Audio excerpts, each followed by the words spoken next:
오늘은 고린도후서 7장입니다. 우리가 지금 고린도후서는 새 언약의 사역에 대해서 또 사역자에 대해서 말하고 있는데 먼저 칠판을 먼저 보겠습니다. 여기 제가 그림을 그렸는데요. 이것은 성막의 구조입니다. 성막에 대한 그림인데 입구가 여기고요. 여기 처음에 여기가 네모난 것이 번제단입니다. 이 번제단은 그리스도의 십자가를 상징합니다. 주님은 십자가에서 피 흘려 죽으셨죠. 왜냐하면 우리의 죄를 용서하기 위해서 피 흘려 죽으셨습니다. 그리고 이 동그란 것은 물두멍입니다. 이것은 주님은 죽고 부활하셔서 이제 생명 주시는 영, 생수가 되셨다는 것을 의미합니다. 이 물두멍에서 제사장들은 손과 발을 씻었습니다. 이제 우리는 매일매일 주님의 이름을 부르고 또 말씀을 기도로 먹고 또 성도들과 교통하고 또 성경을 읽음으로 매일매일 생명 주시는 영으로 씻어져야 합니다. 네, 그럴 때 우리는 성막 안에 이제 성소로 이끌리게 되어서 이 성소 안에는 세 가지가 있는데 제일 위에 있는 이것이 진설병, 떡상입니다. 떡상. 이것은 생명의 떡이신 그리스도를 상징합니다. 아멘. 네, 우리는 생명 주시는 영을 누림으로 이제 생명의 떡이신 그리스도에서 매일매일 공급을 얻게 됩니다. 그리고 밑에 있는 이것이 금등잔대입니다. 또한 우리는 생명의 떡을 먹음으로 생명의 빛이신 그리스도를 체험하게 되죠. 우리는 빛을 누립니다. 그리고 이것은 분향단입니다. 부활 승천하신 그리스도 또는 중보기도 하시는 그리스도인데 승천 안에서 주님은 우리를 위하여 중보기도 하고 계시죠. 이러한 중보기들을 통하여 이제 향이신 그리스도가 지성소 안으로, 즉 하나님이 계신 하나님 안으로 우리를 이끕니다. 그래서 지성소에서 우리는 하나님과 하나가 되는 것이죠. 자, 이것을 간단하게 말하면 번제단에서 우리는 주님의 십자가에 의해서 죄 용서함을 받고 지성소에서 우리는 하나님과 하나 됩니다. 이것이 바로 새 언약의 사역을 통해서 사도들이 수행하고자 했던 사역입니다. 신약의 사역이죠. 즉 믿는 이들을 죄 용서함에서부터 시작해서 이제 하나님과 완전히 화목하게 되는, 하나님과 완전히 하나 되는 정도까지 이 새 언약의 사역은 우리를 이끕니다. 아멘. 자, 우리 고린도서 7장 1절부터 보겠습니다. 그러므로 사랑하는 여러분, 우리가 이런 약속들을 가졌으니 육체와 영의 모든 더러움에서 자신을 깨끗하게 하고 하나님을 두려워하는 가운데 거룩함을 온전히 이룹시다. 아멘. 네, 한번 읽어볼까요? 그러므로 사랑하는 여러분, 우리가 이런 약속들을 가졌으니 육체와 영의 모든 더러움에서 자신을 깨끗하게 하고 하나님을 두려워하는 가운데 거룩함을 온전히 이룹시다. 그러므로라고 했는데 이것은 6장 16절부터 18절까지, 아니 6장 14절부터 18절까지의 결론이라는 것을 가리킵니다. 이 7장 1절이. 그러니까 6장에서 지금 14절부터 해가지고 믿지 않는 이들과 같지 않음으로 멍에를 같이 매지 말라고 말하면서 의와 불법이 어떻게 짝이 되고 또 빛과 어둠이 어떻게 교통할 수 있겠습니까? 또 그리스도께서 벨리알과 어떻게 조화될 수 있겠습니까? 믿는 사람, 믿지 않는 사람과 어떻게 한 몫을 나눌 수 있겠습니까? 또 우상들, 하나님의 성전이 어떻게 우상들과 일치할 수 있겠습니까? 자, 이렇게 말한 것의 결론입니다. 7장 1절이. 즉 분별이죠. 분별됨으로 거룩하게 되고 화목하게 되는 겁니다. 그래서 여기 보면 7장 1절을 보면 육체와 영의 모든 더러움에서 자신을 깨끗하게 하라고 말합니다. 그러니까 육체와 영의 모든 더러움, 육체가 더러워질 뿐만 아니라 영도 더러워진다는 거죠. 여기 각주를 한번 보겠습니다. 1의 3번 각주인데 육체와 영의 모든 더러움에 대한 각주 읽어볼까요? 육체의 더러움은 물질적인 것으로 더럽혀지는 것과 관련되고 영의 더러움은 우상들과 같이 영적인 세계의 것들로 더럽혀지는 것과 관련된다. 그러니까 육체는 이제 물질적인 것으로 우리가 더럽혀질 수 있다는 거고, 그리고 영의 모든 더러움은 영적인 것, 어떤 우상들을 섬기고 어떤 귀신과도 접촉하고 이러한 것으로 인해서 우리 영도 더럽혀진다는 거죠. 근데 이런 것으로부터 우리 자신을 깨끗하게 해야 한다고 말합니다. 그리고 하나님을 두려워하는 가운데 거룩함을 온전히 이루라 이렇게 말하죠. 그러니까 우리의 온 영과 한과 몸이 모두 다 거룩하게 되는 것, 이것이 바로 이제 하나님과 완전히 화목을 이루는 겁니다. 자, 여기 데살로니가 전서 5장 23절을 읽어보겠습니다. 데살로니가 전서 5장 23절.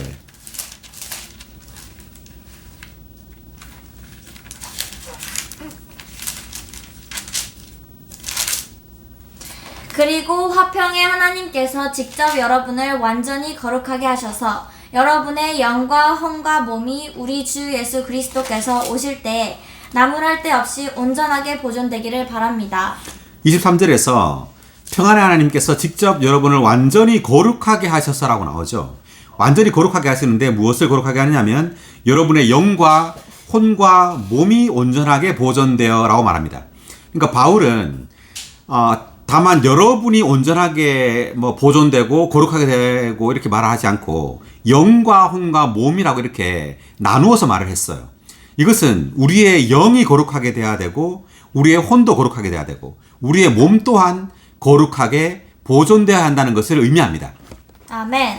네, 그래서 여기 보니까 7장 41절을 돌아와서 보면 육체와 영의 모든 더러움의 소리를 깨끗하게 해야 되고 그리고 거룩함을 온전히 이루라고 말을 하죠. 그래서 우리의 온 영과 혼과 몸이 다 분별되고 거룩하게 되는 것. 이것이 바로 하나님과의 완전한 화목, 두 번째 단계의 화목입니다. 자, 이것을 통해서 우리는 하나님과 완전히 하나 되는 겁니다.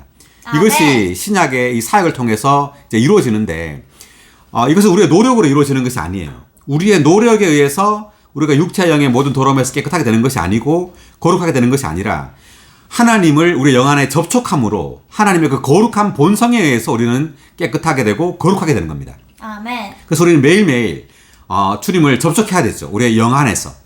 오 주여 제 온 영과 혼과 몸을 주님의 그 거룩한 본성으로 거룩하게 하소서. 주여 오늘도 주여 우리를 주님의 이름을 부름으로 제가 거룩해 되기 원합니다. 주여 육체와 영의 모든 더러움에서 주여 저를 깨끗하게 하소서. 자, 이렇게 기도할 때 우리 온 영과 혼과 몸이 다 온전히 거룩하게 됩니다. 아멘. 할렐루야. 할렐루야. 자, 그다음 2절입니다. 마음을 넓혀 우리를 받아들이십시오. 우리는 아무도 괴롭힌 적이 없고 아무도 해롭게 한 적이 없으며 아무도 이용한 적이 없습니다. 마음을 넓혀 우리를 받아들이십시오. 우리를 받아들이라고 말한 것은 바울의 어떤 말, 바울의 어떤 고린도 성도들을 향한 지적하는 말 또는 교정하는 말일 수 있어요. 그렇기 때문에 바울은 마음을 넓히라고 말하는 겁니다. 우리가 누군가를 지적하거나 또 교정하는 말을 할 때 마음이 상할 수 있죠. 그렇기 때문에 바울은 고린도 성도들에게 마음을 넓히라고 말합니다. 그렇게 함으로 바울은 고린도 전서에서 이제 고린도 성도들의 그 어떤 안 좋은 상황을 드러내고 또 거기에 대해서 어떤 징계하는 그런 말을 했어요. 이러한 말을 받아들이라는 거죠. 바울의 어떤 이러한 말들을. 자, 우리는 아무도 괴롭힌 적이 없고 아무도 해롭게 한 적이 없으며 아무도 이용한 적이 없다. 이렇게 말을 했는데 이것은 이제 고린도 교회에 그 거짓 사도들이 와서 무슨 말을 했습니다. 근데 그들이 어떤 고린도 성도들을 괴롭게 했다는 거죠. 그리고 해롭게 하기도 하고 또 고린도 성도들을 이제 이용했다는 겁니다. 거짓 사도들에 의해서 사도들이. 그렇지만 진정한 사도인 이 사도 바울은 그렇지 않았다는 거죠. 우리는 아무도 괴롭힌 적이 없다. 그리고 해롭게 한 적도 없고 또 이용한 적도 없다. 그러니까 우리가 복음을 가지고 하나님의 말씀을 가지고 성도들을 괴롭게 하거나 이용하거나 또는 자기 어떤 사적인 사적인 유익을 위해서 성도들을 이용하면 안 되겠죠. 네. 이제 그것을 말함으로 이제 사도는 자신을 어떤 변호하는 말을 했습니다. 그런 적이 없다는 거죠. 순수하게 이제 복음을 전했다는 겁니다. 말을 했다는 겁니다. 자, 넘어가기 전에 우리 1회 그 5번 각주를 안 읽었는데 거룩함에 대한 각주를 읽고 계속하겠습니다. 거룩함은 하나님 이외의 모든 것에서부터 나와 하나님께로 분별되는 것이다. 거룩함을 온전히 이루는 것은 이러한 분별을 충분하고도 온전하게 이루는 것, 즉 우리의 온 존재, 영, 혼, 몸을 하나님께로 충분하고도 온전하게 분별시키고 거룩하게 하는 것이다. 이것은 하나님과 완전히 화목하게 되는 것이다. 그러니까 사도 바울은 다만 죄 용서함을 받음으로 만족한 것이 아니라 고린도 성도들을 이끌어서 완전히 거룩함에 이르도록 하는 이 화목의 사역을 하고 있는 거예요. 그래서 계속해서 바울은 이 고린도 성도들이 완전히 이 거룩함을 이룰 때까지 지금 계속해서 말을 하고 있어요. 그래서 마음을 넓혀 우리를 받아들이라고 말하면서 이제 고린도 성도들에게 이제 부드럽게 뭔가를 말을 하고 있는데요. 자, 여기 2절에 1번 각주 마음을 넓혀 우리를 받아들이십시오에 대한 각주 읽겠습니다. 고린도후서 6장 14절부터 7장 1절까지의 솔직한 권유는 미혹된 믿는 이들이 더러운 것들을 만지는 데서 거룩하신 하나님께로 돌아가도록 하여 하나님과 완전히 화목하게 되도록 하기 위해서 삽입된 것이다. 예, 그러니까 이제 고린도 교회 상황은 어떤 우상들, 영적으로 우상들과 그리고 또 세상적인 어떤 육체 더러움, 음행 뭐 이런 것들이 많이 있었습니다. 영향을 많이 받았어요. 그 도시 자체가 그런 어떤 그 문화, 그러니까 많은 신전이 있었고 우상을 섬겼고 또 그런 것으로 인해서 많은 어떤 음행이 그 도시에 많이 있었습니다. 그런 영향을 교회도 받게 되었죠. 그래서 바울은 이제 육체와 영의 모든 더러움에서 깨끗하게 하라고 이런 말을 그래서 했던 겁니다. 그렇게 함으로 이제 하나님과 완전히 화목하고 완전히 하나 되게 이제 하라고 바울이 이렇게 말을 하고 있는 거고요. 계속해서. 그러므로 이 절은 사실상 6장 11절부터 13절까지의 연속으로서 믿는 이들에게 사도들을 향하여 마음을 넓히고 사도들을 받아들이라고 간청하는 말이다. 네. 그러니까 사도들을 향해 마음을 넓힌다는 말은 사도라는 어떤 사람을 받아들이라 이런 의미가 아니라 이 사도의 어떤 사역을 받아들이란 말이죠. 자, 계속. 2절부터 2장 마지막 절까지 해서 사도는 믿는 이들에게 간청함으로써 그들에 대한 친근한 관심을 표현했다. 이것은 그들이 하나님과 완전히 화목하게 된 후에 위로와 격려를 받아 적극적으로 주님과 함께 전진하도록 하기 위한 것이었다. 그러니까 마음을 넓혀 우리를 받아들이십시오라는 말은 어떤 간청의 그 뉘앙스입니다. 그러니까 간청함으로 친근한 관심을 표현했다 이렇게 말을 하고 있죠. 그래서 여기 7장 2절 위에 보면 사도의 공급하는 생명에서 나오는 친근한 관심이라고 이렇게 제목을 붙였습니다. 자, 이것은 이제 이런 말이 있어요. 그러니까 우리가 어떤 신약의 사역을 하는 이 사역자들은 유창한 말이나 많은 지식적인 말보다는요, 친밀한 관심이 더 필요하다는 거죠. 그래서 우리가 열매를 맺는 비결은 많은 지식이 아니라 친밀한 관심입니다. 예를 들어 보면 우리가 자녀를 키울 때 부모가 자녀에게 가장 필요한 것이 뭐냐면 친밀한 관심이에요.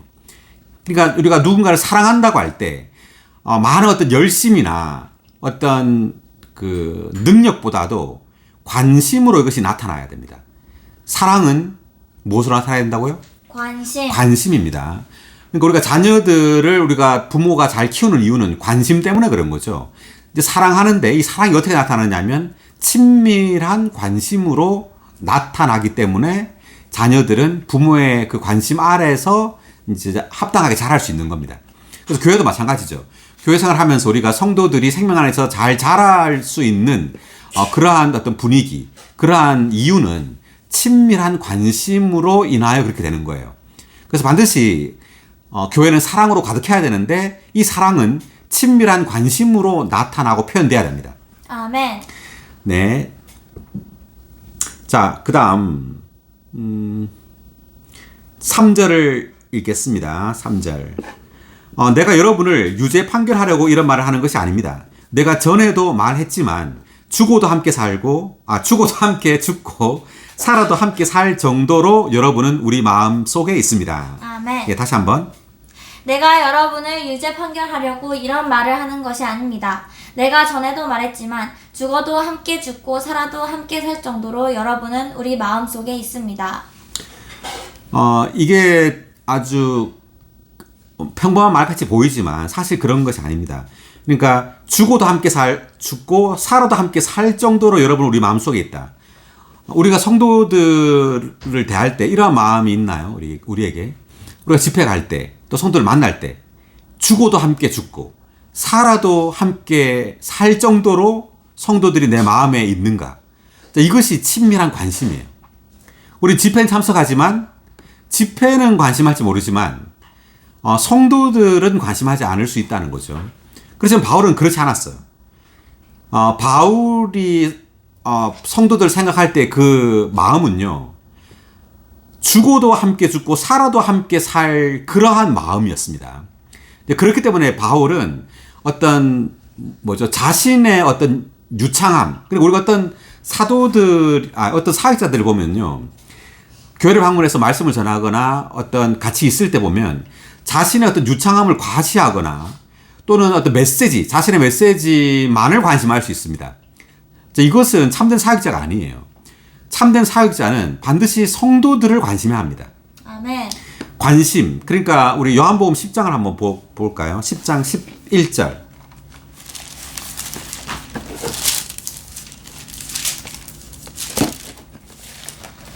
나는 선한 목자입니다. 선한 목자는 양들을 위하여 자기 목숨을 버리지만, 주 예수님은 선한 목자라고 말씀하셨고, 선한 목자는 양들을 위하여 어떻게 한다고요? 자기 목숨을 버립니다. 자기 목숨을 버린다고 말하죠. 그런데 그 13절, 12, 13절까지 쭉 읽어볼까요? 삭구는 목자가 아니고 양들도 자기의 것이 아니므로 이리가 오는 것을 보면 양들을 버리고 달아납니다. 그러면 이리가 양들을 물어가고 흩어지게 합니다. 그가 달아나는 것은 그가 삭군이어서 양들에 대하여 관심이 없기 때문입니다. 이리가 오면 삭군은 이제 도망가죠. 왜 도망갈까요? 13절에 보니까 그가 삭군이어서 양들에 대하여 뭐가 없어요? 관심이 없다고 말하죠. 그래서 우리가 이럴 수 있다는 겁니다. 삭군일 수가 있어요. 우리의 어떤 유익을 관심하고 성도들의 어떤 유익이나 영적인 영성을 관심하지 않을 때 우리는 이리가 나타나면 이제 도망가는 것처럼 이렇게 할 수 있다는 거죠. 그래서 우리는 삭군이 되어서는 안 되고 참된 목자여야 합니다. 아멘. 예, 선악의 사역자는 참된 목자여야지 삭군이어서는 안 되죠. 삭군은 무엇을 위해 양을 치죠? 돈을 위해서 양을 치는 겁니다. 우리가 교회 생활을 할 때, 성도들을 대할 때 우리 자신의 어떤 유익을 위해서 성도들을 이용해서는 안 되겠죠. 네, 우리는 성도들을 위하여 목숨을 버릴 정도로, 이렇게 바울처럼 죽어도 함께 죽고 살아도 함께 살 정도로 여러분은 내 마음속에 있다, 이렇게 말했습니다. 마음속에 있기 때문에 사도들의 이러한 이 사역자들의 어떤 말은 그 성도들의 마음에 새겨졌던 거예요. 우리가 고린도서 3장에서 봤었죠. 3장 2절 볼까요? 편지. 그리스도의 편지인데.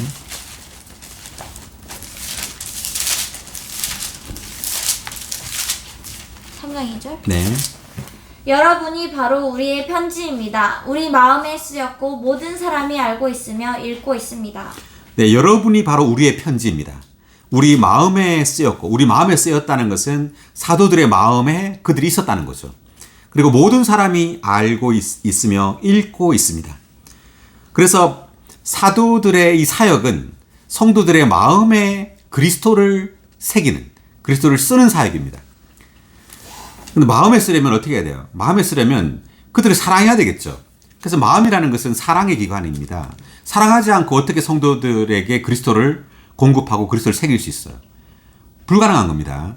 그러니까 반드시 우리는 성도들을 우리의 마음으로, 진심으로 사랑해야 돼.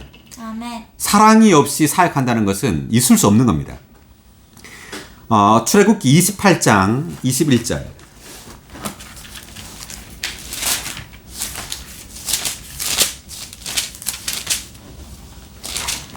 그 보석들이 이스라엘 아들들의 이름에 따라 12이 되게 하되 그들의 이름에 따라 하고 인장 반지를 새기듯이 각자의 이름을 새겨 12지파를 나타내게 하여라.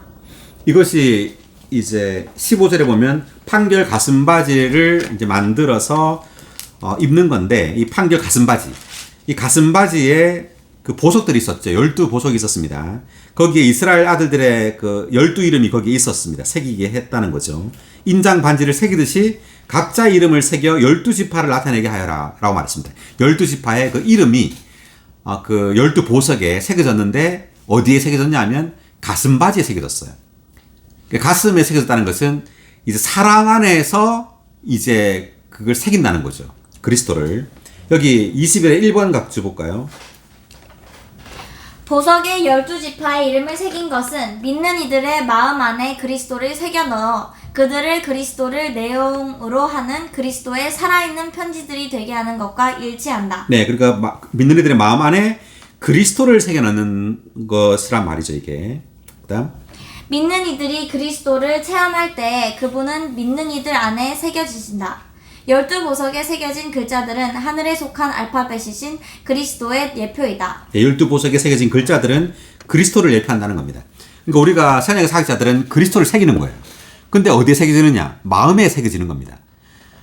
우리가 다만 성경 지식을 많이 알고 있고 어떤 유창하게 이런 말을 한다고 해서 새언약의 사역자가 되는 것이 아니라 반드시 성도들이 우리의 마음에 있어야 합니다.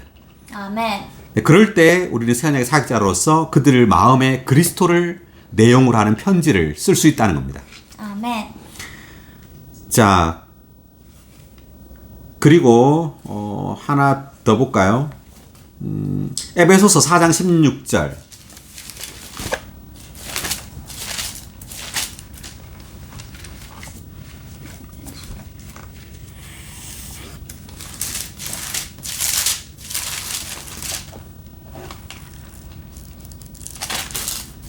네, 에베소 4장 16절.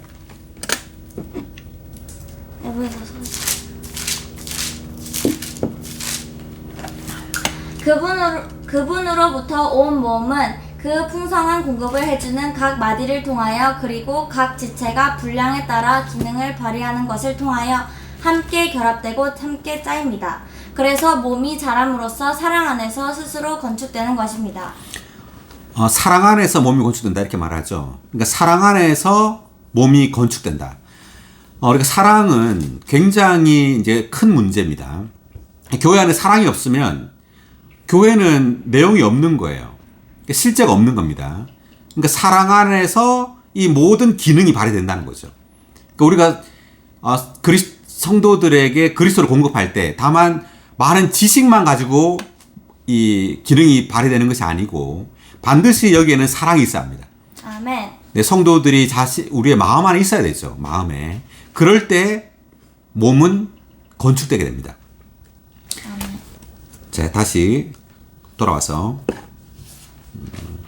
자, 그래서 3절을 다시 보면은 죽어도 함께 죽고 살아도 함께 살 정도로 여러분 우리 마음에 있다. 이제 이게 어떻게 그렇게 되느냐면 바울은 고린도에 얼마 동안 머물렀을까요? 자, 사도행전 18장 11절을 한번 볼까요? 사도행전 18장 11절.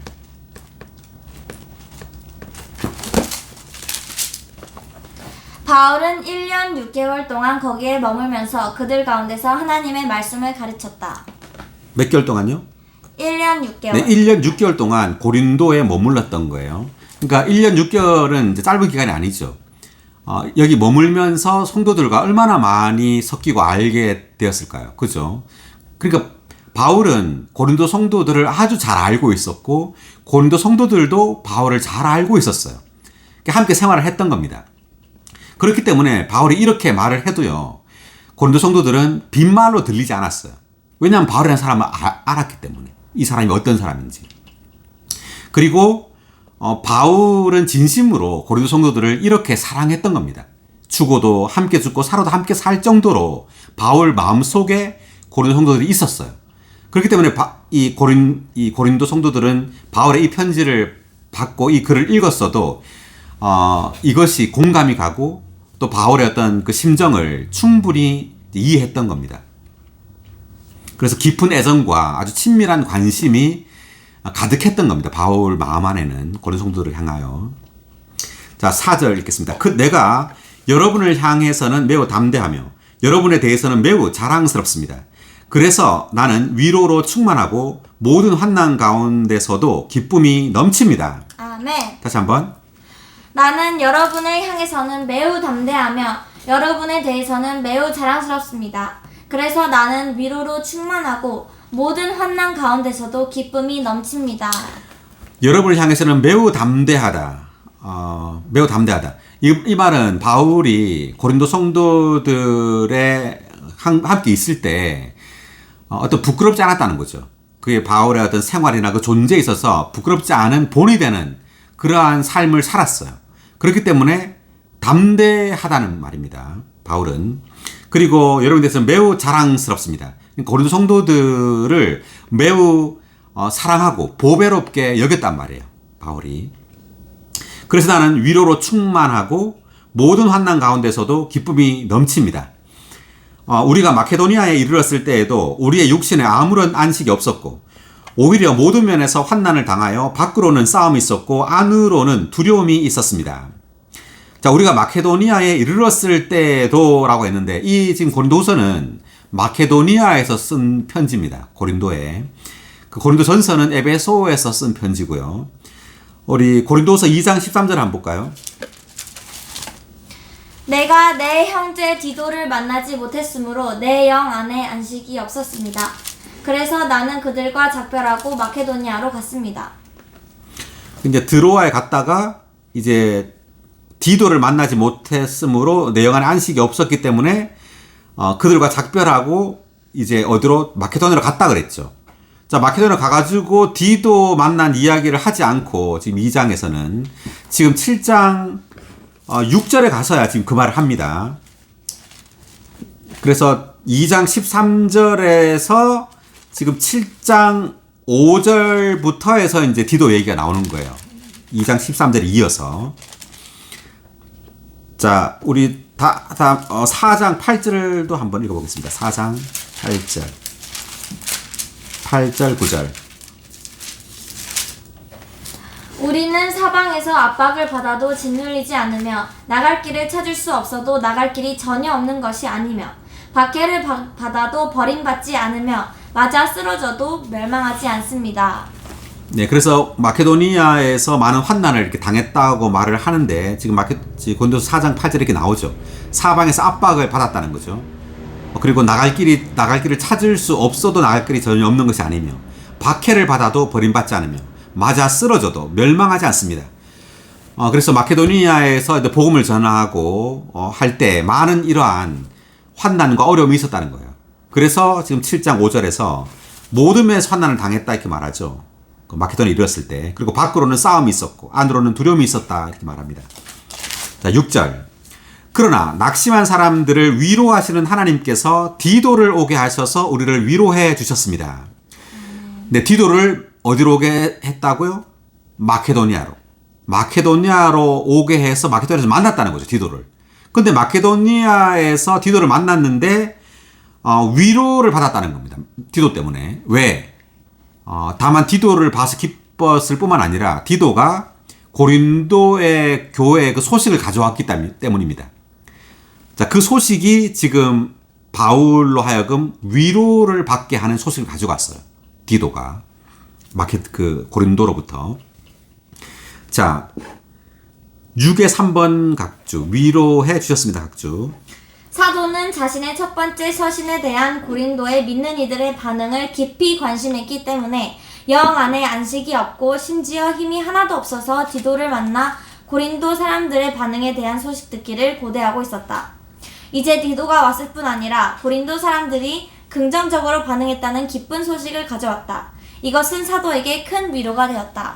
그렇죠. 여기 보니까 첫 번째 서신에 대한 고린도 믿는 이들의 반응을 관심했는데 디도가 기쁜 소식을 가지고 왔죠. 왜? 고린도 사람들이 긍정적으로 바울의 서신에 반응했다는 거예요. 그걸 듣고는 기뻐했다는 겁니다. 위로를 받았다는 거죠. 자, 7절. 그가 온 곳으로 뿐만 아니라 그가 여러분에게서 받은 그 위로로 우리는 위로를 받았습니다. 또 여러분이 사모하고 있다는 것과 애통하고 있다는 것과 나를 위하여 열정이 있다는 것을 그가 우리에게 전해주므로 나는 더욱 기뻤습니다. 그러니까 그가 여러분에게서 받은 그 위로, 이게 디도가 고린도 성도들로부터 받은 위로라는 말은 바울의 편지의 그 내용을 고린도 성도들이 받아들인 거를 말하는 거예요. 그것으로 이제 위로를 받았다는 말이고, 또 여러분이 사모하고 있다는 것과, 그러니까 고린도 성도들이 사도를 사모하고 있다. 사도는 사람을 사모하는 것이 아니라 그 사도의 그 교통을 사모하고 있다는 거죠. 그리고 애통하고 있다는 것. 이것은 그 교회, 고린도 교회의 어떤 상황, 어떤 죄악된 상황이라든가 그 어떤 분열의 상황이라든가 어떤 안 좋은 상황에 대해서 뭐 하고 있다고요? 애통하고 있다는 것. 그리고 나를 위하여 열정이 있다는 것을 그가 우리에게 전해주므로 나는 더욱 기뻤습니다. 그러니까 바울의 이러한 고린도 전서를 통해서 그 고린도 성도들에게 전달된 이러한 서신을 받고 고린도 성도들은 이런 반응을 했다는 거예요. 사도의 교통을 사모하고 있고 또 그런 그 바울이 지적한 그런 죄라든지 그런 교회의 안 좋은 상황에 대해서 애통하고 있다는 것. 그리고 사도의 그런 어떤 사역에 대하여 열정이 있다는 것. 자, 이러한 것을 디도가 바울에게 전해줬다는 거죠. 그래서 바울은 더욱 기뻤다 이렇게 말합니다. 8절 내가 그 편지로 여러분을 슬프게 했더라도 나는 후회하지 않습니다. 그 편지가 잠시나마 여러분을 슬프게 했다는 것을 내가 알고서 후회했었지만 그 편지 이제 고린도 전서죠. 고린도 전서를 이제 고린도 성도들이 받았을 때 슬프게 했더라도 나는 후회하지 않는다. 그러니까 바울의 어떤 솔직한 교통이에요. 고린도 성도들을 향한 솔직하고 또 어떤 교정하고 또 조정하는 그러한 편지입니다. 편지 내용이. 그 편지를 고린도 성도들이 이제 받아들였다는 말이죠. 그래서 받았을 때는 마음이 아팠겠지만 이제 그 편지를 받고 고린도 성도들이 회개했다는 겁니다. 이제 9절에 보겠지만. 그래서 바울은 솔직한 말을 했습니다. 교회를 향해서 정치적이지 않고 다만 입에 발린 듣기 좋은 말만 한 것이 아니라 9절 지금은 내가 기뻐합니다. 왜냐하면 여러분이 슬퍼하게 되었기 때문이 아니라 여러분이 슬퍼하게 됨으로써 회개하기에 이르렀기 때문입니다. 여러분이 하나님을 따라 슬퍼하게 되었기 때문에 어떤 일에서도 여러분은 우리에게서 손해를 입지 않았습니다. 그러니까 여러분이 슬퍼하게 됨으로써 회개하기에 이르렀다. 이 말은 바울의 어떤 교정하고 또 징계하는 그러한 교통으로 말미암아 마음이 슬펐겠지만 이러한 교통을 받아들임으로 회개했다는 거예요. 그 상황에 대해서. 이제 이것을 보고 바울은 하나님을 따라 슬퍼하게 되었다 이렇게 말을 했죠. 이 말은 바울의 서신을 통해서 다만 바울의 말로 받지 않고 하나님의 말씀으로 받은 거예요. 그러므로 빛이 있었던 거죠. 그래서 진정으로 회개했다는 겁니다. 마음으로부터. 자, 그 다음 10절 하나님을 따라 슬퍼하는 것은 회개를 하게 하여 후회할 것이 없는 구원에 이르게 하지만 세상의 슬픔은 죽음을 가져옵니다. 다시 한번. 하나님을 따라 슬퍼하는 것은 회개를 하게 하여 후회할 것이 없는 구원에 이르게 하지만 세상의 슬픔은 죽음을 가져옵니다.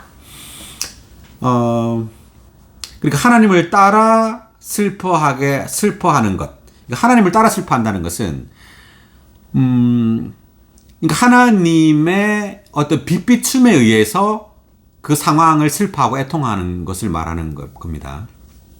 우리가 하나님의 어떤 빛비춤이나 하나님의 만져짐이 없이 우리 스스로 그 상황을 애통하거나 어떤 회개하는 것은 거짓된 거예요.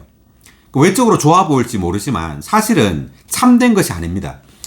참된 회개와 참된 용서는 반드시 하나님으로부터 와요. 그리고 하나님으로부터 온 회개는 참된 회개예요. 우리가 그걸 느낄 수 있는 거예요. 어떤 누군가가 나에게 어떤 뭐 잘못을 했다고 하죠. 근데 그것을 나에게 가서 그 용서를 구해요.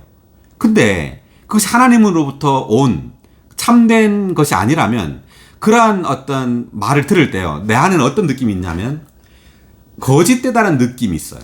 이 사람이 정말 그렇게 느끼지 않고 정말 잘못했다고 느끼지 않고 어떤 해야 하니까 다만 나에게 용서를 구하는구나 하는 것을 느끼게 돼요. 네.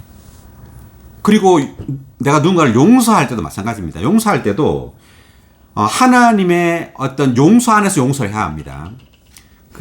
어디죠? 고린도서 2장 10절을 보면 그리스도의 인격으로 용서했단 말이 나오는데 고린도서 2장 할 때 했습니다. 2장 10절 볼까요? 여러분이 어떤 일에서 누구를 용서한다면 나도 용서합니다. 내가 어떤 일에서 용서했다면 내가 용서한 것은 여러분을 위하여 그리스도의 인격으로 용서한 것인데. 무엇으로 용서한 것이라고요? 그리스도의 인격. 그리스도의 인격으로 용서했다고 말하죠. 그러니까 바울은 영 안에 사는 사람이었습니다. 그래서 그리스도와 하나 된 사람이죠. 그래서 용서를 할 때도 다만 우리가 착하기 때문에 좋은 사람이기 때문에 무조건 용서하는 게 아니에요. 그리스도의 인격 안에서 용서해야 합니다. 아멘. 그리스도가 용서하지 않은 것을 우리가 용서하면 되나요? 안 되죠. 네, 주님은 이것을 심판하는데 나는 용서를 하면 되나요? 안 되는 겁니다. 그러니까 주님의 용서 안에서 용서를 해야 합니다. 주님의 사랑 안에서 사랑해야 되죠. 만약에 주님의 사랑 안에서, 주님의 인격 안에서 사랑하지 않으면 그 사랑은 외적으로 보기엔 굉장히 좋아요. 좋아 보이죠. 그렇지만 거짓된 겁니다. 반드시 우리는 모든 좋은 일이든 좋은 것이든 나쁜 것이든 다 그리스도 안에서, 그리스도의 인격 안에서 이것을 해야 합니다. 용서를 하든 또는 미워하든, 네, 친절을 베풀든 또는 어떤 심판을 하든 다 그리스도의 인격 안에서 해야 돼요. 아멘. 예, 이것이 뭐 영적이고 성경적이라고 해가지고 내가 그것을 다만 용서하고 사랑하고 이런 것이 아니라 인격, 그리스도의 인격, 내 안에 영 안에 계신 주님의 그 인격 안에서 그 모든 어떤 미덕이 흘러나와야 한다는 거죠. 아멘. 예, 다시 돌아서 보면 하나님을 따라 슬퍼했단 말이 그 말입니다. 하나님을 따라 슬퍼한 것은 회개를 하게 하여 후회할 것이 없는 구원에 이르게 하지만 세상의 슬픔은 죽음을 가져온다. 이 세상의 슬픔이라는 것을 이렇게 이제 해석할 수도 있을 것 같아요. 그러니까 나의 천연적인 어떤 애통함, 회개함 이런 거죠. 나의 천연적인 생명에서부터 나온 어떤 슬픔, 이것은 죽음을 가지고 온다는 겁니다. 다만 보여주기 위한 거죠. 형식적인 이제 그러한 것들은 죽음을 가지고 오는 겁니다. 그때 이제 어떤 일이 있었냐면 저희 이제 어머니인데요. 어머니께서 이런 얘기를 하셨어요. 같이 교회 생활하던 어떤 자매님이 어머니에게 이제 와가지고 어떤 일에 있어서 잘못했다고 이제 용서를 구했습니다. 그리고는 이제 금방 하는 말이 난 용서를 구했으니까 용서를 하든 안 하든 이제 이것은 자매님의 몫입니다 하고 가버렸대요. 그럴 때 저 어머니가 아니 내 안에는 그 자매가 정말 잘못해서 나의 용서를 구했다고 생각하지 않는데 그렇게 말하고 가버렸다. 그럼 모든 어떤 책임을 나에게 뭔가 전가하고 그냥 가버린 거예요. 어머니에게 전가하고. 이게 참된 회개가 아니고 참된 용서를 구하는 게 아니라는 거죠. 그것은 정말 주님으로부터 잘못을 했고 어떤 비비침을 받았다면 그런 식으로 용서를 구하지 않겠죠. 참되게 정말 잘못에 대한 용서를 구하겠죠. 그러면 상대방은 그 참된 진심을 알게 되고 참되게 용서를 할 수 있을 겁니다. 근데 그렇지 않고 다만 해야 되기 때문에 네, 그렇게 형식적으로 뭔가를 해버릴 때 이것은 참된 것이 아니라는 거죠. 그것은 오히려 죽음을 가지고 온다는 겁니다. 아멘. 자, 그 다음 11절 보십시오. 여러분이 하나님을 따라 슬퍼하게 된 바로 이것이 여러분에게 얼마나 갈망을 가져오게 하였으며 얼마나 변호하게 하였으며 얼마나 붕괴하게 하였으며 얼마나 두려워하게 하였으며 얼마나 사모하게 하였으며 얼마나 열정을 기울이게 하였으며 얼마나 벌을 내리게 하였습니까? 여러분은 그 문제에 있어서 각 방면으로 여러분 자신이 순수하다는 것을 입증했습니다. 그러니까 이제 사도 바울이 고린도전서에서 그 고린도 성도들을 향한 그러한 어떤 지적하고 교정하고 또 징계하는 말, 이제 이런 솔직한 교통을 했어요. 그럴 때 고린도 성도들은 참되게 이제 회개를 했다는 거죠. 하나님의 빛비춤에 따라서 회개를 했을 때 그 결과는 이러한 내적인 결과를 가지고 옵니다. 실질적인 결과를. 그 참된 회개는 이런 내적인 어떤 열매를 가지고 와요. 근데 참된 회개가 아니면 이런 결과가 없어요. 여기 보니까 7가지 정도의 어떤 그런 결과를 가지고 왔네요. 얼마나 갈망을 가져왔다는 거죠. 네, 어떤 하나님을 향한, 그러니까 바울의 서신을 봤을 때 하나님을 향하여 더 갈망을 가지게 됐다는 겁니다. 하나님의 어떤 목적에 대해서라 또는 하나님을 향한 어떤 사랑에 대해서든 갈망을 가지게 됐다는 거죠. 바울의 그러한 글을 읽고는. 그리고 얼마나 변호하게 하였으며, 여기 각주를 한번 볼까요? 자, 11회 1번부터 읽어보겠습니다. 혹은 부지런함, 사도를 향해 회개한 고린도에 믿는 이들이 가진 갈망 있는 관심을 가리킨다. 이것은 그들과 하나님과의 관계에 대해서 또한 하나님 앞에서의 그들의 상태에 대해서 사도가 애정 어린 관심을 가졌기 때문에 생겨난 것이었다. 예, 그러니까 그들과 하나님과의 관계, 그리고 하나님 앞에서의 그들의 상태에 대해서 사도가 애정 어린 관심을 가졌다는 말은 그러한 상황과 하나님과의 그 고린도 성도들과의 어떤 관계에 대한 솔직한 그러한 교통이 이제 이러한 결과를 가져갔다는 거죠. 갈망을. 그다음 이전에는 고린도에 믿는 이들이 사도의 관심을 주의하지 않았지만 이제는 회개하고 사도의 관심에 대해 주의를 기울이고 갈망을 가지게 되었다. 네, 그러니까 사도의 관심에 대해 주의를 기울이고 갈망을 가지게 되었다. 그다음 2번 각주. 혹은 산출하게 이 절에서 열거된 바와 같이 고린도에 믿는 이들이 회개하며 슬퍼함으로 산출된 7가지 결과는 사도가 그들에게 보낸 첫 번째 서신을 통해 거둔 풍성한 수확이었다. 네, 그러니까 회개하고 슬퍼하게 됐다는 거죠. 그래서 이것으로 인해서 7가지 결과가 이렇게 나왔는데 이것은 풍성한 수확이다. 이렇게 말합니다. 자, 그 다음 11의 3번 얼마나에 대한 각주. 얼마나 하였으면은 이 절에서 7번 나오며 여기서부터 반복되는 표현은 헬라어로 그것뿐만 아니라 또한을 의미한다. 네. 그 다음 11의 4번 각주 변호하게 하였으며 된 각주. 혹은 자신의 정당성을 입증하게 결백을 밝히게. 이것은 고린도에 믿는 이들이 디도를 통해 자신들은 범죄에 대해 결백하다는 것을 바울에게 입증하는 것을 가리킨다. 네. 그 다음 11의 5번 각주 붕괴에 대한 각주. 범죄와 범죄한 사람에 대해 분개하는 것이다. 네. 그 다음 6번 두려워하게 된 각주. 사도를 두려워하는 것이다. 왜냐하면 그가 매를 가지고 올 수도 있었기 때문이다. 네. 그 다음 7번 각주 사모. 사도를 사모하는 것이다. 회개한 믿는 이들은 사도를 두려워했지만 또한 사도를 사모하기도 했다. 그러니까 사도라는 그 사람을 두려워하고 뭐 사람을 사모한다는 차원이 아니라 사도의 어떤 그러한 징계하는 말이 하나님의 말씀이죠. 그러니까 그런 하나님의 말씀이 사도를 통하여 이렇게 왔기 때문에 그걸 두려워했단 말이고 또 사도를 사모했다는 것은 이제 하나님의 말씀을 사모했단 말입니다. 사도를 통한. 그다음 8번 각주 열정. 범죄한 사람에게 공정하게 벌을 내리려고 열정을 기울이는 것이다. 네, 그다음 9번 각주 벌을 내게 했다. 즉 공의대로 벌 주는 것, 징계하는 벌로 모든 당사자에게 공의대로 행하는 것이다. 네, 여기까지 읽을게요. 자, 어쨌든 지금 11절을 보면은 그 사도의 어떤 그 편지를 통해서 이러한 그 열매를 가지고 왔어요. 그러니까 고린도 교회의 어떤 상황에 대한 어떤 그 회개와 그리고 어떤 갈망, 하나님을 향한 어떤 갈망과 그리고 또 열정과 그리고 붕괴하고 막 이런 것들이 사도들의 솔직한 교통을 통하여 이런 풍성한 수확을 하게 된 겁니다. 그래서 우리가 이런 사도들이 이제 교회를 향하여 편지를 이렇게 솔직한 편지를 이제 쓴 것이 이러한 결과를 가지고 온 것처럼 우리도 성도들과 교통을 할 때요, 영 안에 있는 그 생명을 따라서 솔직한 교통을 할 수 있어야 합니다. 아멘. 네. 다만 뭐 좋은 말만 한다고 좋은 교통이 아니죠. 정말 이러한 그 고린도 교회의 이런 안 좋은 상황들, 이러한 상황들을 솔직하게 말을 할 수 있어야 되죠. 우리 교회 생활도 마찬가지입니다.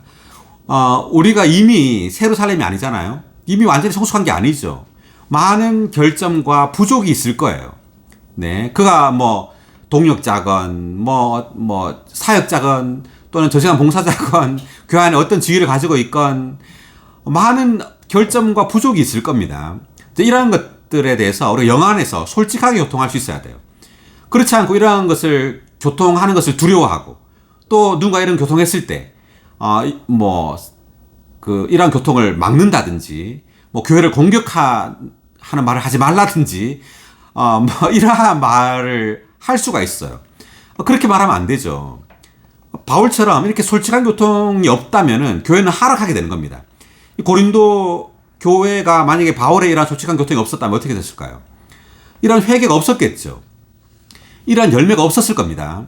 그러므로 정말 정직하게 영 안에서 솔직하게 교통해주는 참된 사역자가 필요합니다. 우리 교회 생활에서 이것을 반드시 적용해야 합니다. 네, 그렇지 않으면 교회는 계속해서 하락하고 타락하게 돼요.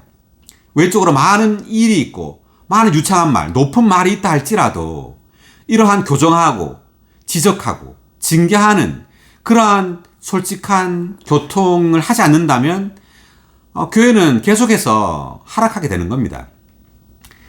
그래서 빌라델비아 요한계시록 보면 빌라델비아 교회가 라오디게아로 하락하죠. 빌라델비아의 뜻이 뭐죠? 형제 사랑이란 뜻입니다. 빌라델비아라는 단어의 뜻이. 근데 라오디게아라는 말의 뜻은 뭐죠? 사람의 의견이라는 뜻이에요. 이게 지식입니다. 그러니까 형제 사랑이 식어갈 때 이제 지식으로 교회는 하락하는 거예요. 많은 지식이 있지만 실제 사랑이 없는 거예요. 실제가. 형제 사랑이 없을 때 교회는 미지근하게 되는 거예요. 외적으로 많은 활동이 있다 할지라도 많은 지식이 있고 유창함이 있고 많은 집회가 있다 할지라도 내적으로는요 사랑이 식어져 버리는 겁니다. 없는 거예요, 사랑이. 네. 자, 그래서 이제 바울의 이런 솔직한 교통으로 인하여 이러한 아주 풍성한 수확을 하게 됐습니다. 고린도 교회는. 아멘. 자, 그 다음 12절. 그러므로 내가 여러분에게 편지를 써 보낸 것은 불의를 행한 사람을 위한 것도 아니고 불의를 당한 사람을 위한 것도 아니며 우리에 대한 여러분의 갈망이 하나님 앞에서 여러분에게 밝히 드러나도록 하기 위한 것입니다. 그러니까 바울이 편지를 이제 쓴 목적은 불의를 행한 사람, 불의를 당한 사람을 위한 것이 아니라는 거죠. 그 사람만을 위한 것이 아니라 우리에 대한 여러분의 갈망이 드러나게 한다. 이 말은 우리에 대한 갈망이라는 것은 다만 사도들을 향한 그들의 어떤 사람에 대한 갈망이 아니라 사도들의 사역을 말하는 거예요. 하나님의 갈망을 말하는 사도들의 사역에 대한 이 고린도 성도들의 갈망이 이제 드러났다는 겁니다. 그죠? 자, 그래서 그 말이고요. 여기 보니까 자 13절 계속 넘어가겠습니다. 이 때문에 우리가 위로를 받았습니다. 또한 우리가 받은 그 위로 외에도 디도가 기뻐함으로 우리의 기쁨이 더욱 넘치게 되었습니다. 디도의 영이 여러분 모두로 말미암아 상쾌하게 되었기 때문입니다. 아멘. 다시 한번. 이 때문에 우리가 위로를 받았습니다. 또한 우리가 받은 그 위로 외에도 디도가 기뻐함으로 우리의 기쁨이 더욱 넘치게 되었습니다. 디도의 영이 여러분 모두로 말미암아 상쾌하게 되었기 때문입니다. 우리가 받은 그 위로 외에도 이렇게 말했는데 그 위로는 이제 고린도 성도들이 회개함으로 많은 열매를 맺었지 않습니까? 그거 외에도 디도가 기뻐함으로 우리의 기쁨이 더욱 넘치게 되었다. 그러니까 디도가 기쁜데 우리도 기쁘다는 거죠. 그러니까 바울은 디도와 마음이 같았어요. 네, 한마음 한뜻이었다는 거죠. 그래서 디도가 기쁘니까 우리도 기쁘다는 거죠. 그러니까 어떤 성도가 기뻐하면 우리도 기쁜 거예요. 네, 이것이 어떤 교회 생활이고 또 같이 사역을 하는 어떤 사람들 같이 한마음 한뜻으로 이제 사역을 할 때 그의 기쁨이 있고 나의 기쁨이 되는 겁니다. 그리고 디도의 영이 여러분 모두로 말미암아 상쾌하게 되었기 때문입니다. 디도의 영이 상쾌하게 되었다. 이 말은 영이 상쾌하게 되었다는 말은 어떤 그리스도와 교회에 대한 어떤 그런 신성한 공급이 있었다는 거죠. 그래서 영이 상쾌해졌다는 겁니다. 그래서 우리가 누군가 교통할 때 우리 영이 상쾌하다는 느낌을 받는 것은 거기에 그리스도에 대한 공급이 있기 때문이에요. 생명의 공급이 있기 때문에 우리의 영이 상쾌해지는 겁니다. 아멘. 할렐루야. 자, 그 다음 이거 읽고 넘어가겠습니다. 13회 1번 각주를 읽어볼까요? 고린도후서 2장 12절부터 17장 16절까지는 사도들의 새 언약의 사역과 이 새 언약의 사역자들에 관한 주요 부분이다. 이 부분은 사도가 고린도에 믿는 이들에 대한 애정어린 관심 때문에 디도를 만나기를 간절히 고대하고 있던 것으로 시작하여 디도가 고린도 사람들에 관해 긍정적인 소식을 가져오므로 사도가 위로와 격려를 받는 것으로 끝을 맺는다. 그러니까 디도를 만나고 그리고 고린도 성도들의 어떤 소식을 듣고 위로를 받고 자, 이런 말을 지금 7장에서 여러 번 이제 언급하고 있는데 이것은 바울이 고린도 성도들을 향하여 아주 친밀한 관심이 있었다는 겁니다. 애정 어린 그런 관심. 그들이 바울의 마음에 있었다는 거죠. 그래서 진정한 사역자는요, 다만 돌아다니면서 말씀만 전하는 게 사역자가 아니라 정말 섞여야 돼요. 성도들과. 바울처럼 이제 1년 6개월을 고린도에 머물렀잖아요. 그래서 그렇게 오랜 기간은 아닐지라도 한 달이든 어쨌든 머물면서 성도들과 접촉을 해야 합니다. 그래서 성도들이 자신을 알 수 있도록, 사역자를 알 수 있도록 이 사람이 어떤 사람인지, 이 사람의 성품이 어떤지, 정말 부담이 정말 어떤지, 다만 무대에서 부담을 막 말한다고 해서 그의 부담을 다만 알 수 있는 것이 아니라 무대에서 내려와서 성도들과 함께 지내면서 그 사람의 정말 어떠함으로부터 우리는 회개를 하고 열매를 맺게 되잖아요. 그 열망을 가지게 되고. 그런 것처럼 진정한 섞임을 통해서, 참된 섞임을 통해서 이제 성도들을 향하여 친밀한 관심을 가짐으로 열매를 맺게 되는 겁니다.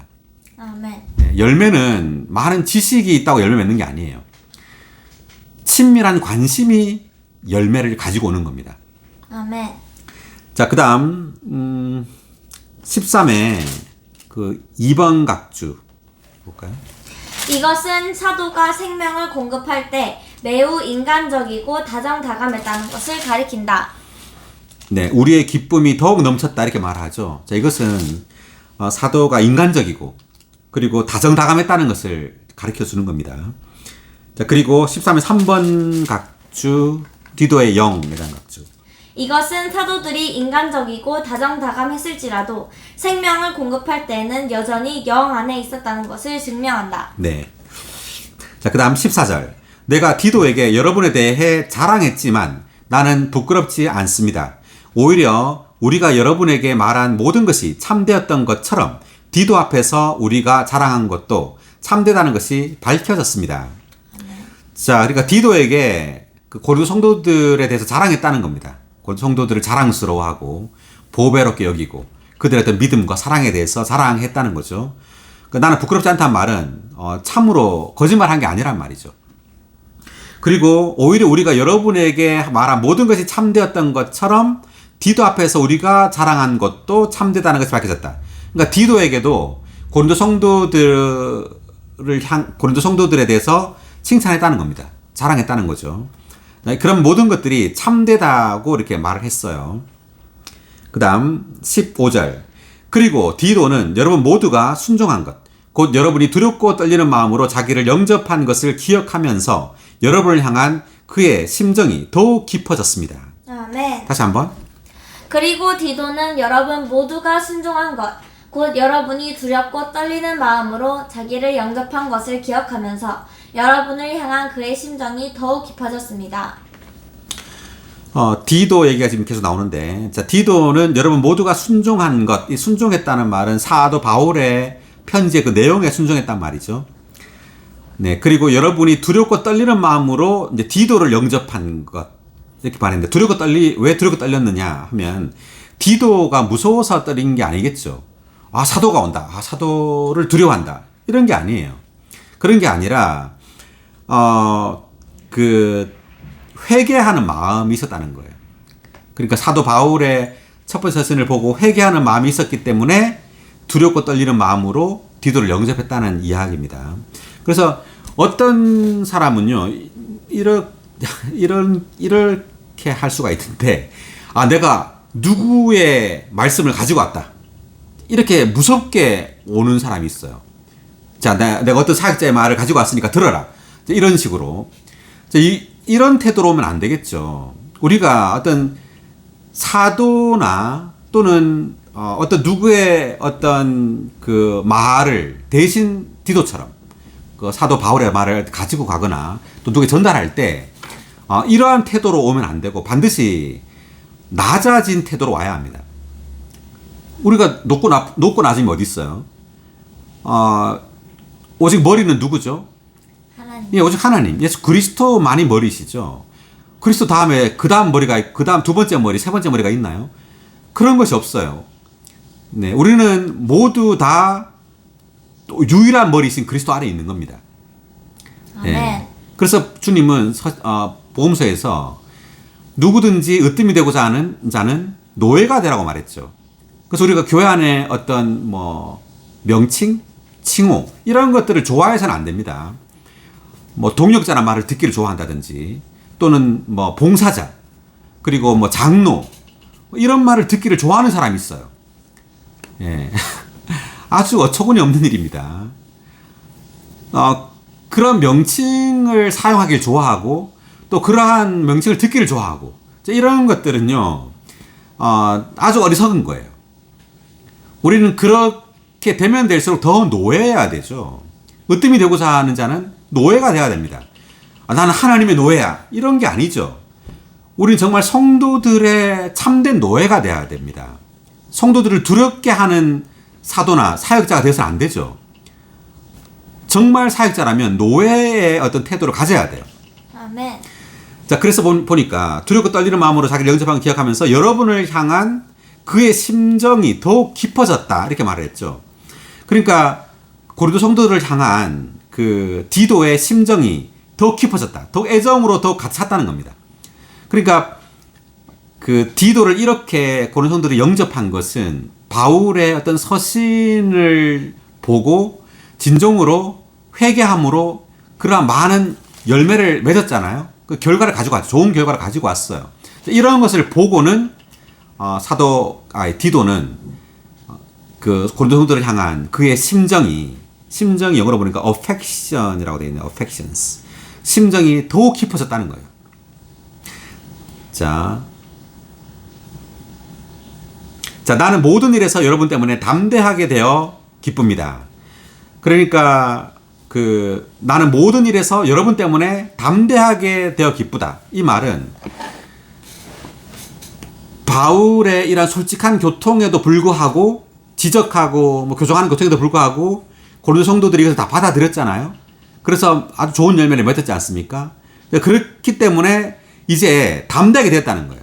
그 말은 이제 정말 영 안에 있는 생명의 느낌을 담대하게 말할 수 있는 사이가 된 거예요. 그 심정이 깊어짐으로.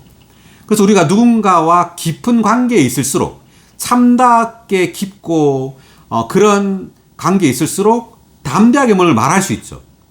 솔직한 말을 자유롭게 할 수 있습니다. 그렇지만 사이가 깊지 않고 얄팍하잖아요. 그러면 솔직한 말을 못해요.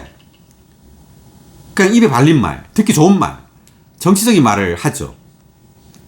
그래서는 안 되겠죠. 우리가 정말 누군가 동력을 한다고 할 때도 솔직한 교통을 할 수 있어야 합니다. 담대하게. 그럴 때 이 두 사람은, 동력한 두 사람은 깊은 어떤 관계를 가지고 있는 사람이에요.